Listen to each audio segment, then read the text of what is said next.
Hello, this is MIAPP Lyutikov, and I would like to discuss coherent emission in pulsars, magnetars, and FRBs, reconnection-driven free electron laser. So here on the first slide, we see images of reconnection in the sun and a laboratory device called free electron laser. And I think for FRBs and magnetars, these two are combined. So first, location of FRBs. So here is a little paper that I wrote in 2002, where we discussed the expected radio emission from magnetars. There was no radio emission then. During the burst in activity, reconnection type events, of course that's interpretation, but I still think it's still valid. We predict that coherent radio emission be emitted during X-ray bursts. Correlated pulse profiles in between radio and X-rays, narrow band spectrum, drifting central frequency, and radio observation of SGRs during bursting activity. So that's a lot of confirmed predictions for a small paper. Now the drifts, here is an old slide from a few years ago. This is radius to frequency mapping, and both the rates and the range are consistent with magnetospheric origin. Then there is polarization swings predicted and observed, and they are smaller than for pulsars because here the line of sight goes through the bulk of the magnetosphere, not near the magnetic pole.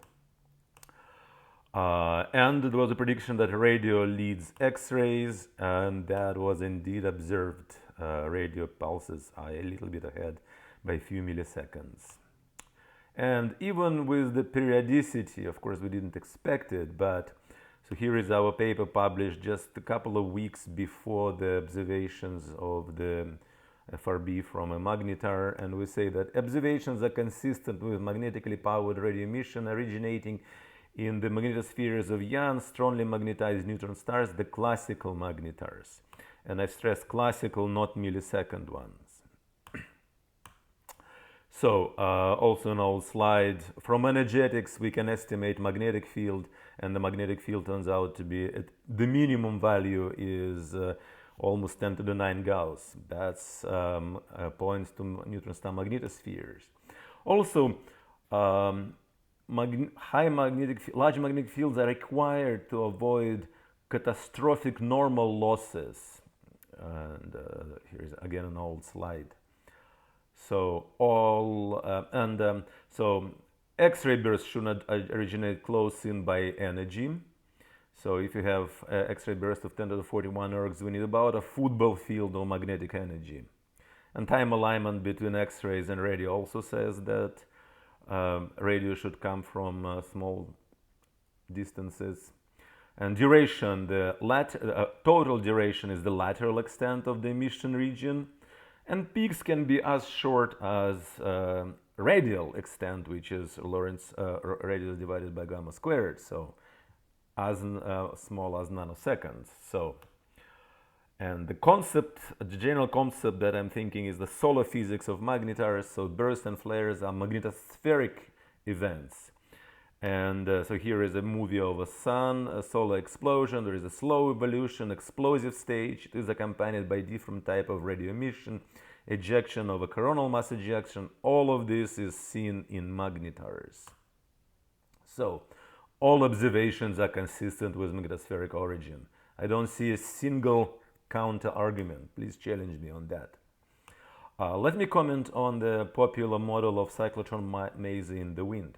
So this model was initially developed by the Berkeley group for month-long variations of crab wisps. So we have 9 orders of magnitude to cover between wisps and FRBs.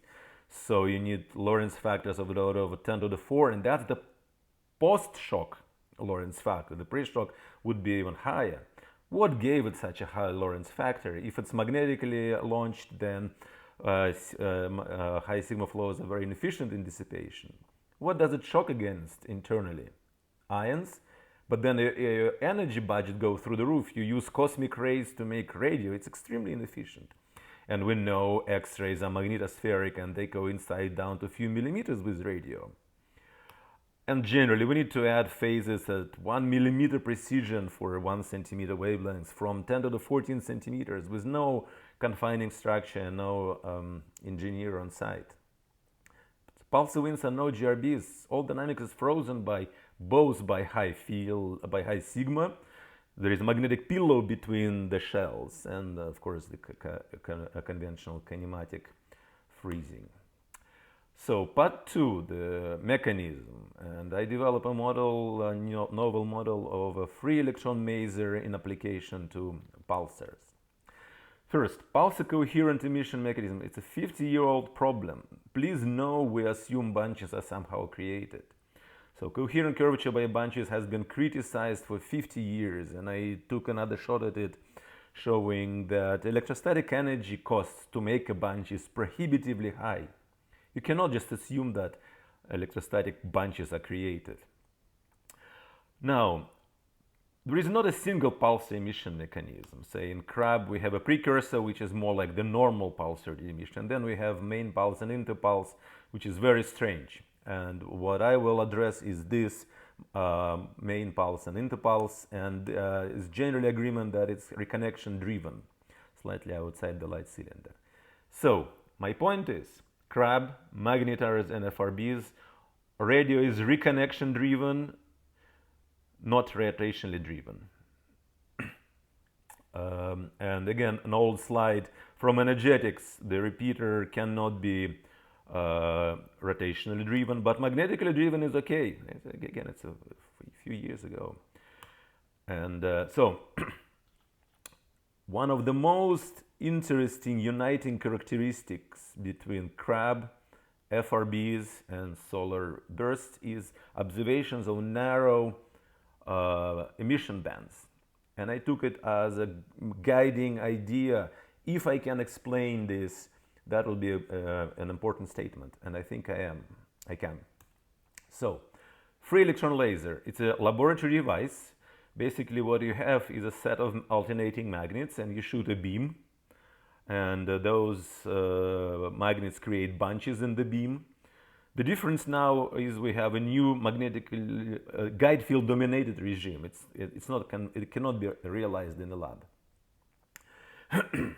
And the idea is that this wiggler, the amplitude of the wiggler is huge by any electromagnetic wheel standard, and that helps a lot. And the idea, the conceptual, is we have a neutron star magnetosphere which is shaken somehow by some alpha waves, and there is a reconnection generated beam of particle that propagates, and alpha waves act as wiggler. And perhaps similar things happen in a CRAB near the Y point. And we do some fairly detailed analysis of particle trajectories in guide field dominated wiggler with adiabatic switching. So here is an idea. So we have electromagnetic wiggler propagating to the left, and we have the wave, electromagnetic wave to be amplified propagating to the right. And in the beam frame, they have the same frequency.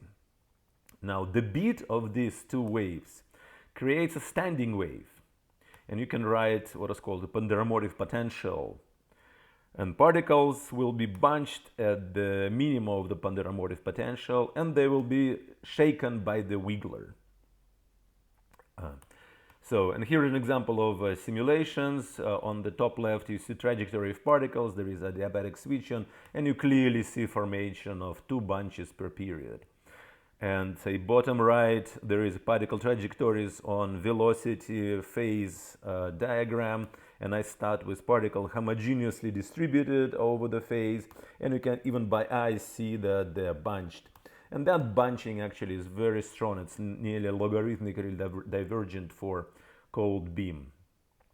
And in some sense, the first model of pulsar emission by Goldgrahe-Keeley can be thought of as a free electron laser, but their bunching is due to the electromagnetic waves only. So it's potential squared, which is very weak. But here the bunching is due to the wiggler times the electromagnetic wave, which is much, much stronger. It's much, much stable. The model can tolerate fairly large dispersion in moment of both the wiggler and the beam. Frequency. Yes, sorry, that was the example. And the idea here is that in a guide field dominated wiggler, the trajectory is independent of energy. So the phase coherence is kept much better than in conventional wigglers. The frequency, it's independent of the magnetic field. It works well in millisecond pulses, magnetars, and far out and crab. Lorentz factors 10 to the 2, 10 to the 3. Saturation, of course, saturation is a hugely complicated problem, but simple estimates for brightness, temperature, right on. And the saturation level turns out to be kind of almost a threshold.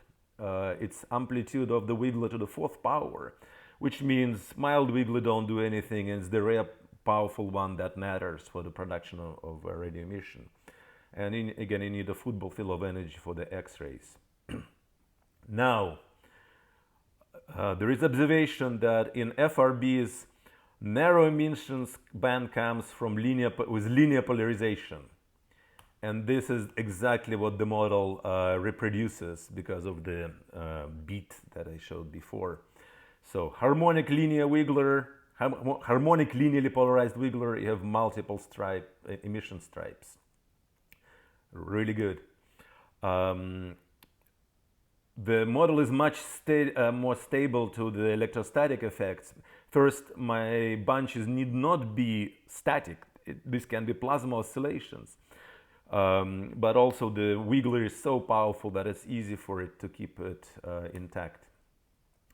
Now, there are many details. For example, you have a broadband wiggler.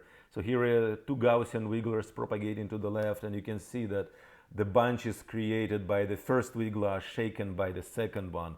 And that has an analogy in laboratory X-ray FALs that have multiple wigglers.